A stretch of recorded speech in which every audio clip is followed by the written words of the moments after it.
नमस्कार दोस्तों, स्वागत है एक ऐसे एजुकेशनल वीडियो में जिसको आप लोग काफी टाइम से रिक्वेस्ट कर रहे हैं। आप में से कई लोगों ने मुझे बहुत बार लिखा है कि कुछ पढ़ाई करने की ट्रिक्स बताओ, किसी भी चीज को कैसे सीखते हैं, लर्न कैसे करते हैं किसी भी चीज को। आइए देखते हैं दोस्तों। पहले मैं आपको कुछ बैकग्राउंड इंफॉर्मेशन देना चाहूंगा। दोस्तों, मेरा मानना है कि अगर किसी चीज में मैं अच्छा हूं तो वो है किसी चीज को पढ़ने में, रिसर्च करने में, समझने में, सीखने में और आपको समझाने में, क्योंकि मेरे सारे वीडियोस में बेसिकली यही होता है। एज अ फैक्ट मैं आपको बताऊं तो मैंने एक बैचलर्स करी है मैकेनिकल इंजीनियरिंग में, एक बैचलर्स अभी मैं कर रहा हूं इकोनॉमिक्स, पॉलिटिकल साइंस और बिजनेस मैनेजमेंट में, एक मैंने मास्टर्स करी है रिन्यूएबल एनर्जी में। तो over the course of my life मैंने ऑलमोस्ट हर टाइप के सब्जेक्ट पढ़े हैं। Mechanics, material science, electronics, fluid dynamics, thermodynamics, civil law, corporate law, accounting, biology. Biology मैंने 12th तक किया था वैसे, और international relations, microeconomics, macroeconomics. तो ये सारे सब्जेक्ट्स जो है दोस्तों, इस वीडियो के लिए मैं इन्हें 4 कैटेगरी में बांट दूंगा। पहली कैटेगरी है अंडरस्टैंडिंग कॉन्सेप्ट्स। कुछ ऐसे सब्जेक्ट्स होते हैं जिनमें आपको कॉन्सेप्ट्स को समझना होता है। दूसरी कैटेगरी है मेमोराइजेशन। कुछ ऐसे सब्जेक्ट्स होते हैं जिनमें आपको सिर्फ और सिर्फ रट्टे मारने होते हैं। तीसरी कैटेगरी है लैंग्वेजेस। लैंग्वेजेस अपनी एक अलग ही कैटेगरी है। और चौथी कैटेगरी है एप्लीकेशन बेस्ड सब्जेक्ट्स, जिनमें आपको कॉन्सेप्ट्स को अप्लाई करना होता है, बार बार प्रैक्टिस करनी पड़ती है। तो इन 4 कैटेगरीज के सब्जेक्ट्स को आइए दोस्तों देखते हैं कि किन अलग अलग ट्रिक्स से आप पढ़ सकते हैं, समझ सकते हैं और इन सबसे सीख सकते हैं। पहली टाइप की कैटेगरी है दोस्तों अंडरस्टैंडिंग कॉन्सेप्ट्स। इसमें आते हैं आपके फिजिक्स, थर्मोडायनेमिक्स और इकोनॉमिक्स जैसे सब्जेक्ट्स, जिनमें आपको डीप अंडरस्टैंडिंग की जरूरत होती है उनके कॉन्सेप्ट्स को समझने के लिए। इसमें दोस्तों जो ट्रिक यूज की जा सकती है वो है एक फाइनमान टेक्निक। फाइनमान एक नोबेल प्राइज विनिंग फिजिसिस्ट था, जिसने अपनी यूनिवर्सिटी में जब वो पढ़ाई कर रहा था तो उसने एक टेक्निक डिस्कवर करी जो आज काफ़ी फेमस हो गई आज के टाइम पे, जिससे बहुत आसानी से आप किसी भी चीज़ को सीख सकते हो। इसने क्या किया, एक नोटबुक बनाई, नोटबुक के ऊपर टॉपिक लिखा जो इसे समझना है। इसने पढ़ाई करी उस टॉपिक के बारे में और अपने शब्दों में उसे समझाने की कोशिश करी उस एक ब्लैंक पेज पे नोटबुक के। अब फॉर एग्जाम्पल दोस्तों, इकोनॉमिक्स में एक कॉन्सेप्ट है लॉरेंस कर्व, जो कि इनइक्वालिटी दिखाता है। अब मैं फाइनमैन टेक्निक का इस्तेमाल करूंगा इस लॉरेंस कर्व को समझने के लिए। कैसे करूंगा, पहले मैं अपना स्टडी मटेरियल देखूंगा, जो भी मेरे पास किताबें हैं पढ़ने के लिए उनसे समझने की कोशिश करूंगा। अगर नहीं समझ में आया तो मैं गूगल पे सर्च करूंगा लॉरेंस कर्व क्या होता है, और जो भी रिजल्ट्स आएंगे मैं यहाँ देखूंगा। वीडियोस देख सकता हूं मैं उसे ढंग से समझने के लिए, इसकी डेफिनेशन देख सकता हूं। अगर ये डेफिनेशन काफी कॉम्प्लिकेटेड लग रही है, क्योंकि लगी रही है देख के, तो क्योंकि ये कर्व है, अब मैं इसकी इमेजेस देखूंगा। और इमेजेस मैंने देखी यहाँ पर, और यहाँ इमेज में आप देख सकते हैं bottom 29% population has 24% of total income. अब ये पढ़कर मुझे अंडरस्टैंडिंग ये हो रही है मेरी कि एक्स एक्सिस पे पॉपुलेशन है 29% और वाई एक्सिस पे इनकम है 24%। तो लॉरेंस कर्व कहीं ना कहीं पॉपुलेशन और इनकम का डिस्ट्रीब्यूशन दिखाता है। अब मैं नेक्स्ट स्टेप क्या करूंगा, इसको बंद कर दूंगा, अपने स्टडी मटेरियल को बंद करूंगा। नोटबुक में एक खाली पेज खोला, ऊपर लॉरेंस कर्व लिखूंगा यहाँ पर, और अपने शब्दों में इसे एक्सप्लेन करने की कोशिश करूंगा, जो भी मैंने यहाँ से पढ़ा है, अपनी किताबों से पढ़ा है। और यहाँ पर जब मैं लिखूंगा दोस्तों, तब मेरे को दिखेगा कि मेरी अंडरस्टैंडिंग में गैप्स कहाँ पर है। ये लिखने से ही पता चलेगा, और जब गैप्स मिलेंगे मुझे, मैं वापस इन्हें रेफर बैक करके देखूंगा कि क्या है। इसके बाद अगला स्टेप ये है कि जो मैंने लिख लिया, अब मैं इसे एक्सप्लेन करूंगा शब्दों में। अपने मन में नहीं बोलूंगा, लाउडली बात करूंगा। साइंटिफिकली प्रूवन है कि आप तेज बात करोगे तो आपकी अंडरस्टैंडिंग ज्यादा होगी यहाँ पर अपने मन में बात करने के कंपैरिजन में। अब मैं यहाँ पर एक्सप्लेन करूंगा ये इमेजिन करके कि मेरे सामने कोई इंसान खड़ा है। इंसान ही क्यों, इनफैक्ट एक 5 साल का बच्चा खड़ा है, आपको ये समझना है। और आपकी अंडरस्टैंडिंग इतनी होनी चाहिए कि एक 5 साल के बच्चों को भी यहाँ पर समझ में आ जाए। रीडिंग और अंडरस्टैंडिंग एक स्किल है जो आप पढ़ाई के बाहर भी प्रैक्टिस कर सकते हो। आप डेली लाइफ में भी इसे प्रैक्टिस कर सकते हो। जैसे अखबार पढ़ रहे हो, आप अखबार का कोई भी एक आर्टिकल पढ़ो और अपने घर पे पेरेंट्स को जाके उसको समराइज करो, उसके की पॉइंट्स क्या थे उस आर्टिकल के। इससे आपकी स्किल बढ़ेगी रीड करने की किसी चीज़ को और उसके की पॉइंट्स को अंडरस्टैंड करने की। तो फाइनमैन टेक्निक को पढ़ाई के बाहर भी यूज़ किया जा सकता है अपनी ओवरऑल लर्निंग को बेटर करने के लिए। दूसरी कैटेगरी है मेमोराइजेशन।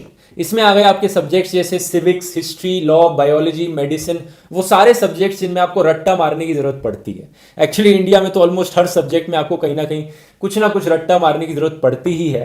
तो पहली चीज जो आपको समझनी है हमारी मेमोरी के बारे में, वो ये है दोस्तों कि हमारा दिमाग जिन चीजों को देखता है, लिखता है, जो लिखी हुई चीज़ें हैं, टेक्स्ट है, उन्हें इतना अच्छा याद नहीं रख पाता। क्या चीज़ों को हमारे दिमाग अच्छी तरह से याद रख पाता है? पहला है बहुत इमोशनल चीज़ें, जिन चीज़ों से हम इमोशनली अटैच्ड हों, जिन चीज़ों को देखकर हमें गुस्सा आता हो या बहुत खुशी होती हो या डर लगता हो, उन चीज़ों को हम ज़्यादा अच्छा याद रख पाते हैं।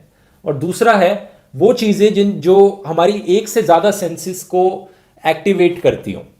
फॉर एग्जाम्पल, आप खाने को सिर्फ देखते नहीं हैं बल्कि सूंघते भी हैं, उसमें स्मेल भी है, कई बार खाने में आवाज़ भी होती है, तो उसे आप ज़्यादा अच्छे से याद रख पाते हैं। किसी चीज़ में फीलिंग होती है, टच की सेंस होती है, तो उसे और भी ज़्यादा अच्छा याद रख पाते हैं। तो जितनी ज़्यादा सेंसेस आप एक्टिवेट करेंगे उतना ज़्यादा याद रख पाएंगे। और सेंसेस को इन्वॉल्व करना आपको अपनी इमेजिनेशन के थ्रू यूज़ कर सकते हो। ये इसमें कुछ टेक्निक्स हैं।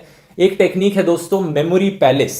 मेमोरी पैलेस एक ऐसी ट्रिक है जिसमें आप रियल लाइफ लोकेशंस का यूज करते हैं जो आपको पता है, जिनसे आप इमेजिनरी ऑब्जेक्ट्स क्रिएट करते हैं और एसोसिएशंस बनाते हैं उस चीज से जो आपको याद रखनी है।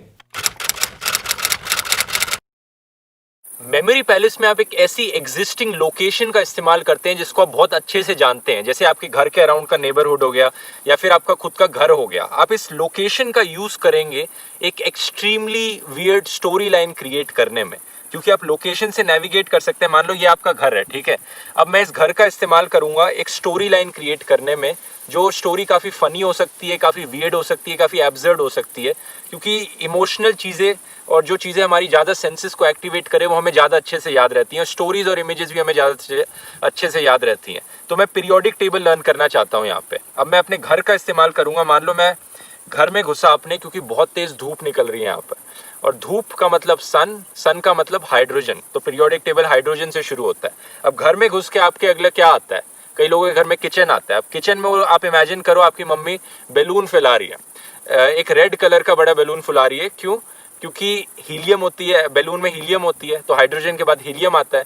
तो मैं एक बहुत वियर्ड चीज़ इमेजिन कर रहा हूँ, क्योंकि जितनी ज़्यादा वियर्ड चीज़ होगी, जितनी ज़्यादा इमोशनल चीज़ होगी, उतना ज़्यादा आप उसे याद रखोगे। हाइड्रोजन, हीलियम, इसके बाद आता है लिथियम। अब बैटरीज को इमेजिन करने के लिए इमेजिन करो आपके छोटे भाई ने चारों तरफ बैटरी फैला दी है। अब किचन से आगे जो भी स्टेप आती है आपके घर में, आप किचन से आगे जहाँ भी बढ़ते हो, उसके बाद आप इमेजिन करो बेरिलियम आता है। अब बेरिलियम कोई रियल लाइफ चीज से एसोसिएट नहीं किया जा सकता, तो आप इसके वर्ड को यूज कर लो। जैसे बेरिलियम में बेरी आ गया। अब बेरी से आप इमेजिन करो आप अपने बाथरूम में मुड़ते हो नेक्स्ट, और वहां पर आप देखते हो आपकी टी शर्ट्स पे सारे बेरीज के स्टेन्स हैं। अब यहाँ पर मैं इस लोकेशन का इस्तेमाल कर रहा हूँ ऑर्डर को रिमेंबर करने में, कि पहले मैं घर में आया तो हाइड्रोजन था, फिर हीलियम आया, फिर लिथियम आया, और इन सारी वियर्ड सिचुएशंस को मैं इस्तेमाल कर रहा हूँ इमोशनल इम्पैक्ट लाने के लिए, जिससे मुझे ये चीज़ें याद रहें। तो आप यहाँ पर अपनी इमेजिनेशन का और एग्जिस्टिंग मेमोरीज का इस्तेमाल कर रहे हो कोई नई चीज़ याद करने के लिए। ये टेक्निक तब इफेक्टिव है जब बहुत सारा कुछ आपको लर्न करना हो। ऑब्वियसली छोटी चीज़ों के लिए काम की नहीं है, जैसे कि पीरियोडिक टेबल को लर्न करने के लिए बाकी और टेक्निक्स बेटर हैं। पीरियोडिक टेबल को लर्न करने के लिए एक निमोनिक्स की ट्रिक बहुत इस्तेमाल की जाती है। जैसे कि एक है कि कालू नाथ का माली आलू ज़रा फीके पकाता है, तो कालू से के पोटेशियम आ गया, नाथ से आपका सोडियम आ गया, फिर कैल्शियम आ गया, मैग्नीशियम आ गया, एल्यूमिनियम आ गया। तो ये ट्रिक तो आपने स्कूल में बहुत सुनी भी होगी, इसे इंडिया में बहुत यूज़ भी अच्छे तरीके से किया जाता है। तो मैं इस पे ज़्यादा बात नहीं करूंगा इस ट्रिक पे, क्योंकि ऑलमोस्ट हर कोई इसे यूज़ करता ही है ऑलरेडी। आप भी करते होंगे, आप इसे हर तरह की चीज़ में यूज़ कर सकते हैं। अगर कोई बनाकर ना दे ये निमोनिक्स, तो आप खुद के भी बना सकते हैं जो सेल्फ क्रिएटेड हो। तीसरी कैटेगरी है दोस्तों लैंग्वेजेस। और लैंग्वेजेस एक ऐसी चीज़ है जो मेरा भी वीक पॉइंट रहा है। मैंने पिछले 1 साल में सिर्फ एक सब्जेक्ट फेल किया है, और वो सब्जेक्ट था स्पेनिश। वैसे मुझे इंग्लिश, हिंदी, जर्मन काफ़ी अच्छी आती है, लेकिन स्पेनिश थोड़े इंटरमीडिएट लेवल तक ही आती है। और फेल मैंने इसलिए किया क्योंकि दोस्तों लैंग्वेज एक ऐसी चीज़ है जो आप 10-20 दिन पढ़कर उसे पास करके नहीं पढ़ सकते। लैंग्वेज को आपको बार बार हर दिन थोड़ा थोड़ा पढ़ना पड़ता है और बहुत प्रैक्टिस करनी पड़ती है। 4 कैटेगरीज में डिवाइड किया जा सकता है लैंग्वेज को: रीडिंग, राइटिंग, लिसनिंग और स्पीकिंग।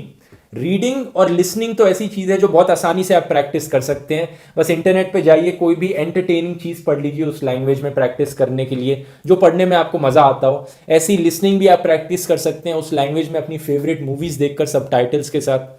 लेकिन प्रैक्टिस की बहुत ज़रूरी है, और प्रैक्टिस के लिए ग्रामर सीखने के लिए एक बहुत अच्छी ऐप है यहाँ पर, डुओलिंगो। ये फ्री ऐप है कंप्लीटली, आप इसमें कोई भी लैंग्वेज सीख सकते हैं।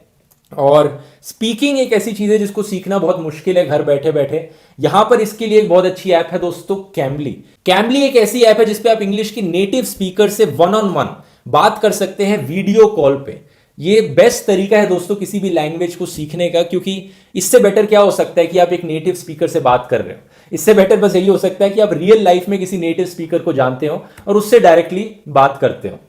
And the type of people who come to you to learn from this app, what kind of level are they normally at, and how much do they improve, do you think?